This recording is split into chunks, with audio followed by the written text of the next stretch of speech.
విలువైన భూములే టార్గెట్ గా నకిలీ డాక్యుమెంట్స్ తయారు చేసిన ముఠాను పట్టుకున్నారు పోలీసులు. రంగారెడ్డి జిల్లా పెద్ద అంబర్పేట్ గ్రామ పంచాయతీలోని 190 సర్వే నెంబర్తో నకిలీ పత్రాలు తయారు చేశాడు మారెళ్ల శ్రీనివాసరెడ్డి.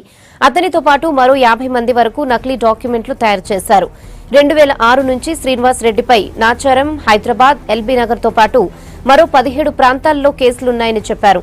బ్యాంక్ ఉద్యోగులు, లీగల్ అడ్వైజర్లు, సబ్ రిజిస్ట్రార్లతో కుమ్మక్కై శ్రీనివాసరెడ్డి మోసాలు చేశాడన్నారు పోలీసులు.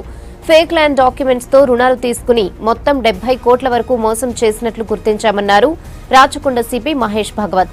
ఈ ముఠాకి సహకరించిన అందరినీ అరెస్ట్ చేస్తామన్నారు. 40 మంది పరారీలో ఉన్నట్లు చెప్పారు.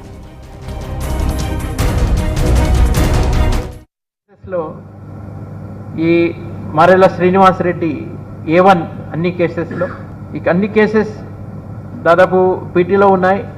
ఈ కొత్త కేసెస్ తప్ప 2018 మిగతా అన్ని cases pending trial in the court of law.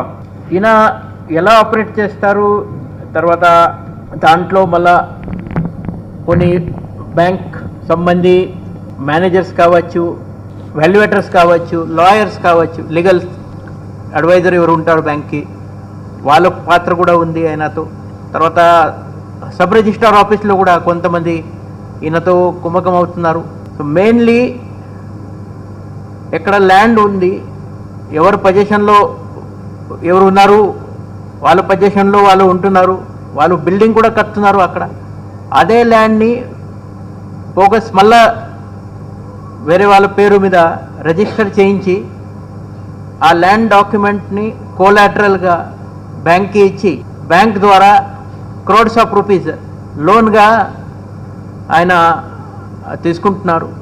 ఈ 70 crore దాకా మొత్తం ఈయన ఫ్రాడ్ చేయడం జరిగినాయి. కొన్ని కేసెస్లో చాలా పెద్ద అమౌంట్ ఉంది. ఒక LIC హౌసింగ్ అని వన్ ఆఫ్ ద డాక్యుమెంట్ కోలాటరల్గా పెట్టి 40 crore అక్కడ ఆయన తీసుకున్నారు. తర్వాత ఒక కేసు ఈ CBI దగ్గర కేసు ఉంది, అక్కడ అది బ్యాంక్ ఆఫ్ మహారాష్ట్ర సంబంధి కేసు ఉంది. అక్కడ కూడా బ్యాంక్లో అప్పుడు ఈ ల్యాండ్ డాక్యుమెంట్ అది ఫోర్జ్ డాక్యుమెంట్గా పెట్టి కోలాటరల్ పెట్టి అప్పుడు లోన్ తీసుకున్నారు.